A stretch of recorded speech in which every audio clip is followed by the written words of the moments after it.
Dear students, जैसा आज हम chemical science BC part first का एक नया यूनिट यहाँ स्टार्ट करने जा रहे हैं, कंप्यूटर एंड इंट्रोडक्शन। ये चैप्टर हमारे लिए इसलिए इम्पोर्टेंट है क्योंकि आज का जो तकनीकी युग है उसमें कंप्यूटर ने जीवन के लगभग सभी पक्षों को एक महत्वपूर्ण योगदान दिया है। चाहे बात करें हम वैज्ञानिक अनुसंधान का क्षेत्र हो, या बैंकिंग व्यवस्था हो, या चिकित्सा विज्ञान हो, या मौसम के संबंध में पूर्वानुमान हो, इसमें कंप्यूटर ने एक इम्पोर्टेंट रोल प्ले किया है। आजकल हम देखते हैं कि रेल टिकटों का आरक्षण भी कंप्यूटर के द्वारा किया जाने लगा है, जो आम व्यक्ति को काफ़ी सुविधा प्रदान करता है। यही नहीं, कंप्यूटर आज सूचना और संप्रेषण का एक सशक्त माध्यम है। इंटरनेट, ई कॉमर्स, ई व्यापार आदि इसके काफ़ी सारे उदाहरण हैं। इसलिए हमें कंप्यूटर के बारे में काफ़ी कुछ बेसिक जानना ज़रूरी है। इसके अलावा कंप्यूटर की सहायता से हम काफ़ी सारी चीज़ों को इजी वे में समझ सकते हैं। तो कंप्यूटर को इसलिए हमारे कोर्स में समाहित किया गया है ताकि इसके बारे में हम जान सकें। तो सबसे पहले हम कंप्यूटर की डेफिनेशन की बात करते हैं। The term computer is derived from the Latin word कंप्यूटरे विच मीन्स टू कैलकुलेट। यानी कंप्यूटर शब्द की उत्पत्ति है लैटिन शब्द कंप्यूटरे से हुई है, जिसका अर्थ है गणना करना। इस दृष्टि से हम यूं कह सकते हैं कि किसी भी गणना करने की युक्ति को क्या कहा जा सकता है? कंप्यूटर कहा जा सकता है।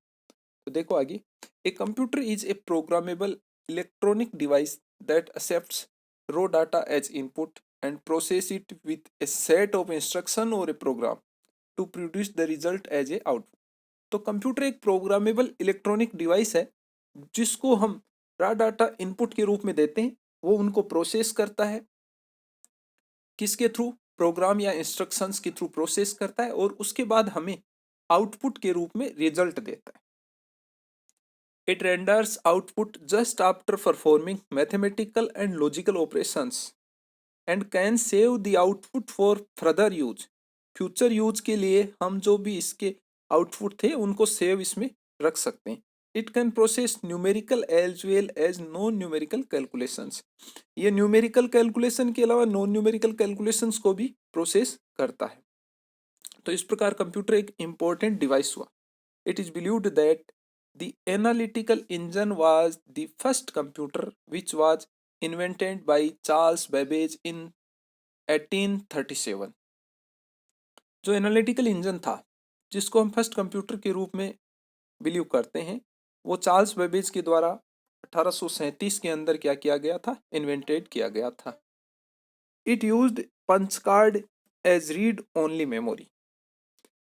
That's why Charles Babbage is also known as the father of the computer. और इसी कारण चार्ल्स बेबेज को कंप्यूटर का क्या कहा जाता है? जनक कहा जाता है। नेक्स्ट हम बात करें बेसिक पार्ट्स जिनके बिना कंप्यूटर है वो कार्य नहीं कर सकता है। The basic parts without which a computer can not work are as follows. तो इसमें कुछ बेसिक पार्ट्स के बारे में यहाँ हम चर्चा करेंगे। फर्स्ट हमारे पास है processor. It execute instructions from software and hardware. Processor क्या हुआ कि इंस्ट्रक्शन प्रोवाइड करवाता है सॉफ्टवेयर और हार्डवेयर के थ्रू। सेकंड मेमोरी की बात आती है। जो कंप्यूटर का सेकंड बेसिक पार्ट है memory. It is the primary memory for data transfer between the CPU and storage.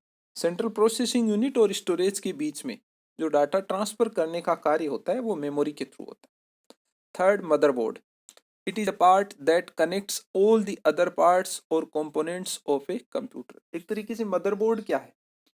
जैसे हमारे घर में हमारी मदर रोल प्ले करती है, उसी तरीके से यहाँ पर ये भी मदरबोर्ड भी कंप्यूटर के अंदर अपना रोल प्ले करता है और सभी जो पार्ट्स हैं उनको कनेक्ट करता है।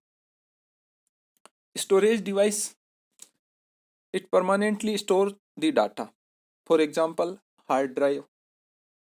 स्टोरेज जो डिवाइस होती है वो डाटा को स्टोर करने का कार्य करती है।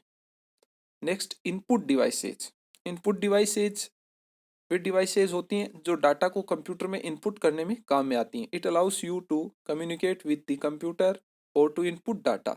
फॉर एग्जांपल कीबोर्ड है, इनपुट डिवाइस के रूप में हम सबसे ज़्यादा काम में लेते हैं। आउटपुट डिवाइसेज की बात करें, it enables you to see the output. Mainly हम मॉनिटर का तो आउटपुट के रूप में काम में लेते ही हैं, इसके अलावा और भी हैं, प्रिंटर वगैरह हैं, ये सब आउटपुट के रूप में काम में आते हैं। तो इस प्रकार हमने देखा कि कंप्यूटर के कुछ बेसिक पार्ट्स हैं जिनके बिना कंप्यूटर क्या है, कार्य नहीं करता है, या जिनके बिना कंप्यूटर की कल्पना नहीं की जा सकती है। तो इन सबको मिलाकर हम एक तरीके से यूँ कह सकते हैं कि हमारा कंप्यूटर है वो पूर्ण हुआ है। नेक्स्ट बात करें जो बेनिफिट्स हैं of using a computer. Computer को यूज करने के काफ़ी कुछ बेनिफिट हैं, जिनमें से कुछ एक को हमने यहाँ लिस्टेड आउट किया है। और सबसे फर्स्ट बेनिफिट है इंक्रीजेज योर प्रोडक्टिविटी। एक computer increase your productivity, computer जो है वो हमारी प्रोडक्टिविटी को इंक्रीज करता है क्योंकि ये काफ़ी स्पीड के साथ कार्य करता है। For example, after having a basic understanding of a word processor, you can create, edit, store and print the documents easily and quickly. देखिए, जैसे आप एक एप्लीकेशन किसी सादे कागज पर पेन से लिख रहे हैं, अब उसमें कोई मिस्टेक हो गई तो आपके पास दो तरीके हैं, या तो आप उस मिस्टेक को कट करो और उसकी जगह दूसरा वर्ड लिखो, या फिर आप नई एप्लीकेशन लिखोगे। अब वे नई एप्लीकेशन लिखोगे तो ज़्यादा टाइम कंज्यूम होगा, और उसको कट करोगे तो उस केस में आपकी जो एप्लीकेशन है वो सही नहीं लगेगी। तो हमारे पास जो कंप्यूटर है उसमें अगर कोई मिस्टेक हुई है तो हम केवल उस वर्ड विशेष को जिसमें प्रिंटिंग मिस्टेक हुई है उसको हम क्या कर सकते हैं, एडिट कर सकते हैं। इसके अलावा हम नई फाइल को भी क्रिएट कर सकते हैं, उसको इजीली प्रिंट कर सकते हैं जो डॉक्यूमेंट्स हमने टाइप किया था। नेक्स्ट बेनिफिट है connects to the internet. It connects you to the internet that allows you to send emails, browse content, gain information, use social media platforms and more.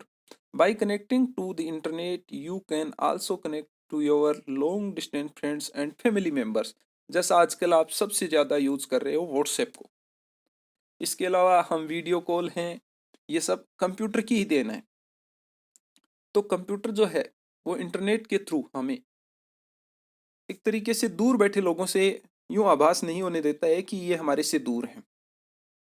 Third जो इसका benefit है वो storage. A computer allows you to store a large amount of information. For example, you can store your projects, ebooks, documents, movies, pictures, songs and more. यानी यूँ कह सकते हैं कि कंप्यूटर में हम हमारे जो भी उपयोगी चीज़ें हैं उन सब को स्टोर कर सकते हैं फ्यूचर में उनको देखने के लिए, फ्यूचर उनका यूज करने के लिए। नेक्स्ट है organised data and information. It not only allows you to store data but also enables you to organize your data. For example, you can create different folders to store different data and information and thus can search for information easily and quickly. तो एक तरीके से हमारे पास भी जो भी data है, information है, उनको ऑर्गेनाइज करने का काम भी हमारा कंप्यूटर हमारे लिए करता है। ये भी एक इसका इम्पोर्टेंट बेनिफिट हुआ। Improve your abilities. कंप्यूटर हमारी एबिलिटी को इम्प्रूव करता है। It helps write good English if you are not good as spellings and grammars. Similarly if you are not good at math and don't have a great memory, you can use a computer to perform calculations and store the results. देखिए, आपकी maths weak है तो आप computer के through ये सारे काम easily कर सकते हो, और सारे जो डाटा हैं उनके जो आउटपुट आएंगे वो बिल्कुल एक्यूरेसी के साथ में आएंगे। तो इस प्रकार कंप्यूटर है वो हमारी एबिलिटी को इम्प्रूव करने में काम में आता है। Assist the physically challenge. It can be used to help the physically challenged. Example, Stephen Hawking who was not able to speak used computer to speak. हमने स्टीफन हॉकिंस के बारे में बात की, वो बोलने में एबल नहीं था लेकिन कंप्यूटर के यूज से उसने ये सब कुछ किया। It also can be used to help blind people by installing special software to read what is on the screen. तो इस प्रकार ये फिजिकली चैलेंज्ड पर्सन के लिए बहुत ही इंपॉर्टेंट रोल प्ले करता है। नेक्स्ट हम बात करें कीप्स योर एंटरटेन। आजकल आप बच्चों को देखते हैं, बच्चे उनको अगर हम मोबाइल या कंप्यूटर पकड़ा देते हैं तो उनको किसी भी समस्या से कोई लेना देना नहीं है, वो बिल्कुल चुप होके एक कोने में बैठे रहते हैं। तो ये इंटरटेनमेंट का एक जरिया ही तो है जिसकी वजह से ये सब कुछ पॉसिबल हो रहा है। You can use the computer to listen songs, watch movies, play games and more. और इस प्रकार ये अपने को एंटरटेन करता है, ऐसा नहीं प्रतीत होने देता है कि आप खाली हैं। The computer has become a part of our life. There are plenty of things that we do in a day are depend on a computer. Some of common examples are it. देखिए computer का आज बहुत ज़्यादा उपयोग हमारी daily life में हो रहा है, और उनमें से कुछ को हमने यहाँ लिस्टेड आउट किया है। First ATM. While withdrawing cash from ATM you are using a computer that enables the ATM to take instruction and dispense cash accordingly। तो जो ATM हम काम में ले रहे हैं उसमें हमने, जब वो हमसे पूछता है कि कितनी अमाउंट आपको रिसीव करनी है, तो उसके बाद में हम देखते हैं कि बिल्कुल वही अमाउंट आती है आउटपुट के रूप में हमारे पास में उस ATM मशीन से। तो ये सब कुछ कंप्यूटर की वजह से ही पॉसिबल हो रहा है।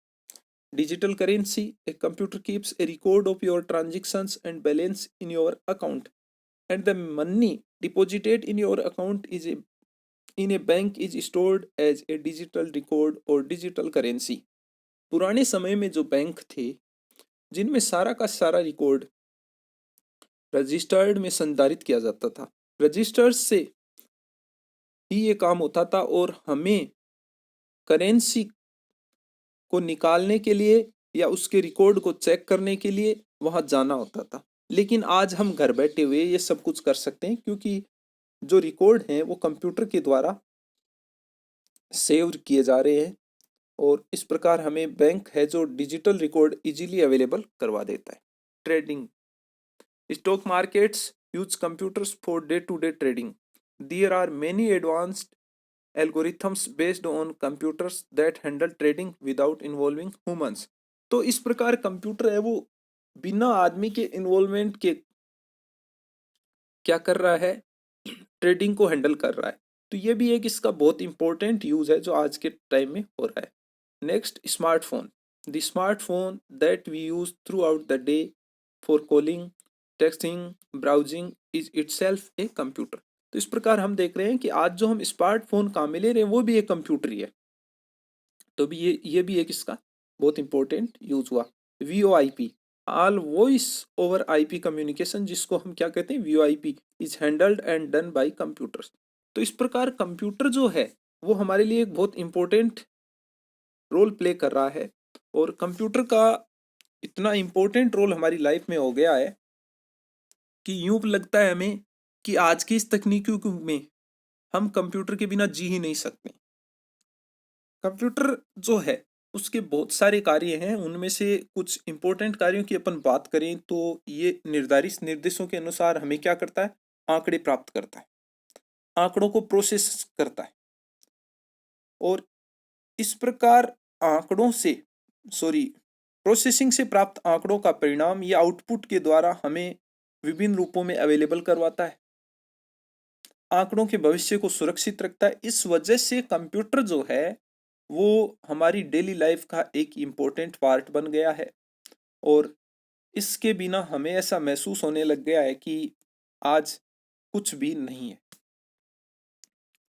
अब बात करें हम general feature of a computer की, तो यहाँ हमने कुछ फीचर्स को लिस्टेड आउट किया है जो कंप्यूटर के कुछ सामान्य लक्षण हैं, जिसमें फर्स्ट बात करें स्पीड की, तो एक कंप्यूटर कुछ ही माइक्रो सेकंड अथवा नैनो सेकंड में अंकों के घटाने, जोड़ने, गुणा करने या लेटर्स की नकल करने का कार्य कर सकता है, और इस प्रकार कंप्यूटर की स्पीड बहुत ज़्यादा है जिससे हमारा जो कार्य है वो बिल्कुल इजी वे में कम टाइम में हो जाता है।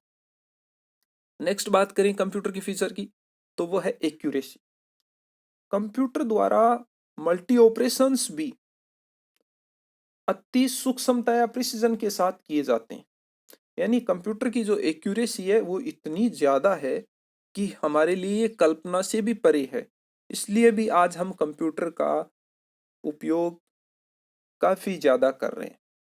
नेक्स्ट बात करें विश्वसनीयता या रियलेबिलिटी की, तो कंप्यूटर के जो परिणाम है उच्च स्तर के और विश्वसनीय होते हैं, जिन पर एक तरीके से यूं कह सकते हैं हम कि संदेह करना हमारे लिए बहुत मुश्किल काम होता है। नेक्स्ट बात आती है स्टोरेज कैपेसिटी या संग्रहण क्षमता की। तो इसमें आंकड़ों की संग्रहण क्षमता बहुत ज़्यादा होती है। कंप्यूटर में जो आंकड़े हैं उनकी संग्रहण या स्टोरेज कैपेसिटी बहुत ज़्यादा होती है, और हमारे पास में जो भी कंप्यूटर है वो अलग अलग मेमोरी, किसी में 500 GB है, किसी में 1 TB है। इसके अलावा मोबाइल भी आज काफ़ी ज़्यादा मेमोरी में डाटा सेव करने वाले मोबाइल हमारे पास अवेलेबल हो गए हैं। तो इस प्रकार कंप्यूटर की स्टोरेज कैपेसिटी काफ़ी ज़्यादा है, और यूं कह सकते हैं कि हम जो आज का युग है जिसे हम प्राय कंप्यूटर युग कहते हैं, उसमें कंप्यूटर अपने नए मॉडिफिकेशन से गुजरता हुआ अत्यधिक आधुनिक रूप में पहुंच चुका है, और कंप्यूटर है वो हमारी डेली लाइफ का एक इम्पोर्टेंट पार्ट बन चुका है। तो आज के इस लेक्चर में हम इतना ही पढ़ेंगे। Thank you.